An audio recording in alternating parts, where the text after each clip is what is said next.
Hello ji, this is CA Afaq और हम SPM के चैप्टर नंबर 12 की क्विक चैप्टर समरी देखेंगे। सबसे पहले इसमें आता है प्रोसेस ऑफ लर्निंग। जो सीखना है काम को, वो ट्रेनिंग और डेवलपमेंट दोनों से हो सकता है। इसके अंदर हमारे पास हनी एंड बमफोर्ड की एक थ्योरी आ जाती है कि आप लर्निंग स्टाइल आपके डिफरेंट हो सकते हैं। रिफ्लेक्टर कौन होता है? रिफ्लेक्टर बेसिकली वो लोग होते हैं जो ऑब्जर्व करते हैं, सोचते हैं चीजों के बारे में, और मतलब ये प्रॉब्लम को डिफरेंट एंगल्स से देखते हैं, और ये जंप इन करना पसंद नहीं करते किसी सिचुएशन के अंदर। इसी तरह से एक्टिविस्ट वो लोग होते हैं जो थोड़े से एक्सट्रोवर्ट टाइप होते हैं। इनको मजा आता है अगर आप इनको throw into the situation कर दो, और ये काम करके सीखते हैं। थेरिस कौन होते हैं? ये बेसिकली जो डिफरेंट थेरीज हैं, कंसेप्ट्स हैं, ये उनके जरिए चीजों को सीखने की कोशिश करते हैं। जो प्रेगमेटिस्ट हैं, ये क्या करते हैं कि ये एब्स्ट्रैक्ट थेरीज को या उन कंसेप्ट्स के जरिए सीखते हैं जिनका आमतौर पर बाकी लोगों को समझ नहीं आती। और फिर जो प्रेगमेटिस्ट है वो थेरी को रियल वर्ल्ड में अप्लाई होता हुआ देखते हैं, उनको नजर आता है ये सारा कुछ। ठीक है जी। और बड़े प्रैक्टिकल और डाउन टू अर्थ लोग होते हैं। दे लर्न सबसे बेहतरीन कब सीख सकते हैं? रिफ्लेक्टर सबसे बेहतरीन कब सीखेगा? जब आप उसको टाइट डेडलाइंस नहीं दोगे, जब आप उसको टाइम दोगे कि वो सोच सके और रिफ्लेक्ट कर सके। इसी तरह से रिफ्लेक्टर किस वक्त बेहतरीन नहीं सीखेगा? उस वक्त जब आप उनको जो है वो कोई ट्रेनिंग नहीं दोगे और सीधा काम दे दोगे, डेडलाइन दे दोगे।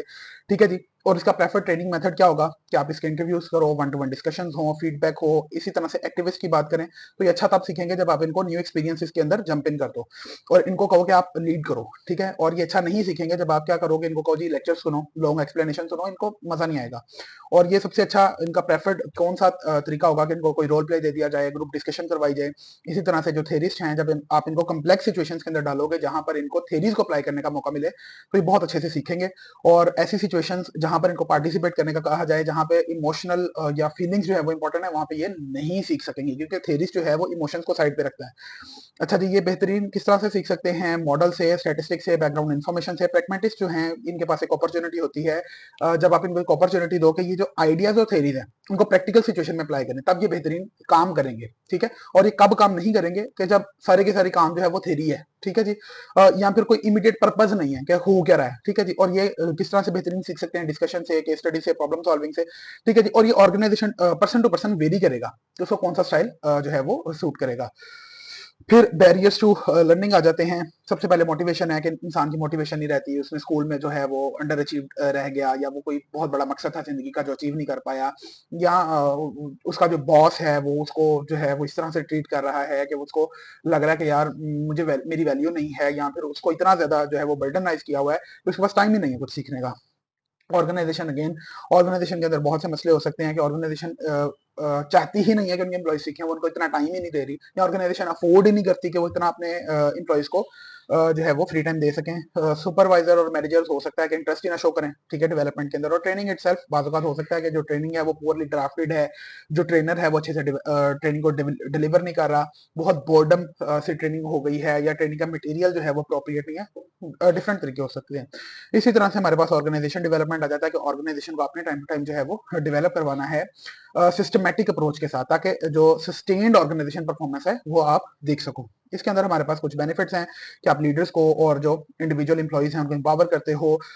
लीडर्स को आप ज्यादा कंट्रोल देते हो रिजल्ट्स के ऊपर, आप इन्हांस करते हो काम की क्वालिटी को, और इसी तरह से आप जो चेंज है उसको ईजियर और फास्टर बनाते हो। इसी तरह से जो आप प्रैक्टिस के अंदर ऑर्गेनाइजेशन डेवलपमेंट में जाओगे तो टीम बिल्डिंग होगी, करियर डेवलपमेंट होगी, ट्रेनिंग होगी, ई लर्निंग हो सकती है, innovation, talent management, change management, organizational assessment, coaching and leadership development भी इसमें आ सकती है।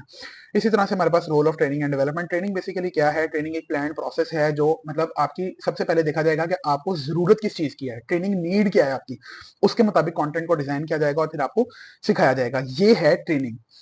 अच्छा जी, इसके अंदर बेसिकली कॉमन टाइप्स क्या क्या हो सकती हैं? टेक्निकल हो सकती है, क्वालिटी ट्रेनिंग हो सकती है, हेल्थ एंड सेफ्टी ट्रेनिंग हो सकती है, स्किल्स ट्रेनिंग हो सकती है। लेकिन इसका एम होगा कि जो आपके ट्रेनिंग गैप है उसको किसी तरह से फुलफिल किया जाए, जिसको ट्रेनिंग नीड भी बाय द वे कहा जाता है।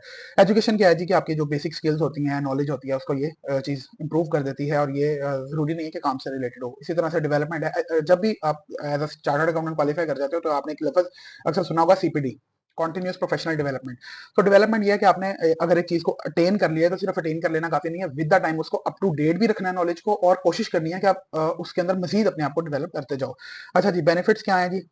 हो सकता है कि हाई क्वालिटी रिसोर्सेज जनरेट हो जाएं, जो काम करना जानते हों, जो अच्छे से काम करना जानते हों। फिर आपके पास क्या आ जाएगा कि वेस्ट आपका कम होगा, टाइम अच्छे से यूटिलाइज होगा, आप जो पैसे दे रहे हैं आपको उसकी वैल्यू फील होगी, मोरल जो है एम्प्लॉइज का वो बड़ा अच्छा होगा, और फिर जो है वो ज्यादा इफेक्टिवली आप मार्केट के अंदर जो है वो कम्पीट कर सकोगे। और बाहर से जब आपने लोगों को हायर करना होगा तो उससे एक अच्छा मैसेज आता है कि इनके लोग बड़े अच्छे होते हैं। इसके बेनिफिट्स एम्प्लॉय के लिए क्या हो सकते हैं? करियर डेवलपमेंट, आगे अच्छी अपॉर्चुनिटीज मिल सकती हैं जॉब के लिए, काम के लिए, या फिर अपनी पर्सनल डेवलपमेंट भी। ठीक है जी। ट्रेनिंग मैनेजर का रोल क्या है? बेसिकली उसका काम ये है कि वो ट्रेनिंग नीड्स को आइडेंटिफाई करे, अच्छे से कंटेंट जो है उसको डिजाइन करे, और फिर उसको डिलीवर करने के बाद मॉनिटर भी करे और इवेल्युएट भी करे। ठीक है जी। ट्रेनिंग एंड डेवलपमेंट प्रोसेस के अंदर सबसे पहले आइडेंटिफाई नीड्स, कि अपने नीड्स जो है उनको आइडेंटिफाई करना है, फिर ऑब्जेक्टिव्स को सेट करना है, फिर प्रोग्राम को ऑब्वियसली डिजाइन करना है, ट्रेनिंग को डिलीवर करना है, फिर रिव्यू भी करना है, इवैल्यूएट भी करना है। अच्छा जी, एनालाइजिंग ट्रेनिंग नीड्स, के ट्रेनिंग नीड्स को किस तरह से एनालाइज किया जाए? ट्रेनिंग नीड बेसिकली होता क्या है कि कहाँ पे आपको होना चाहिए स्किल वाइज और कहाँ पे आप हो, इन दोनों के दरमियान का जो गैप है उसको कहा जाता है ट्रेनिंग नीड।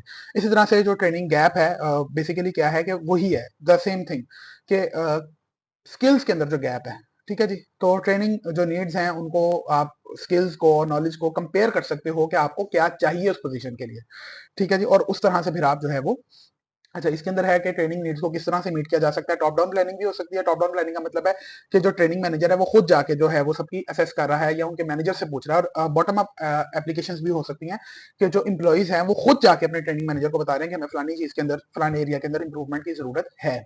इसके अंदर जी methods of training, formal training है, या एक ट्रेनिंग रूम एनवायरनमेंट है, इसमें लेक्चर्स हो सकते हैं, ग्रुप डिस्कशन हो सकती हैं, ट्रेनिंग फिल्म्स हो सकती हैं, किसी केस स्टडी से आप सीख सकते हो, रोल प्ले हो सकते हैं, इसी तरह से बिजनेस गेम्स हो सकती हैं, फिल्म डेलीगेट्स हो सकते हैं कि डेलीगेट्स और उनको आप फिल्म करो। इसी तरह से दूसरा है कंप्यूटर बेस्ड ट्रेनिंग या ई लर्निंग। इसके अंदर क्या होता है कि आपके पास बेसिकली कंप्यूटर के ऊपर एक ट्रेनिंग आ रही होती है और उसको आप सीख रहे हो, तो ये मोर और लेस जो रूम के अंदर ट्रेनिंग है उसी को जब आप कंप्यूटर में डाल देते हो तो वो कंप्यूटर बेस्ड ट्रेनिंग हो जाती है।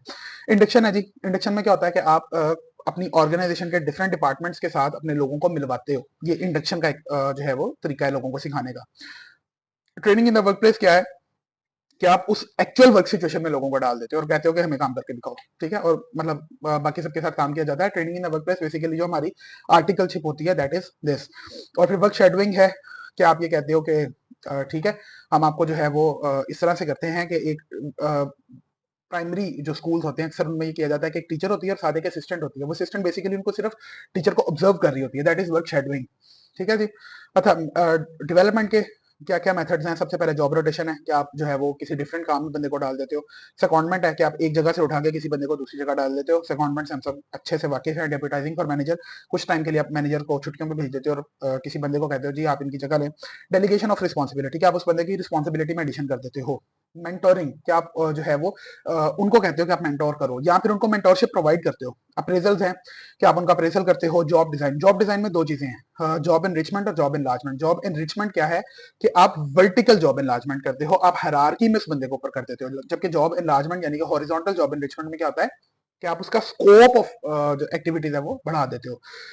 सेल्फ डेवलपमेंट, हर बंदे की एक पर्सनल चॉइस है कि उसने अपने आप को डेवलप करना है नहीं करना। Enhancing self development by individuals, again it is a personal choice by the way.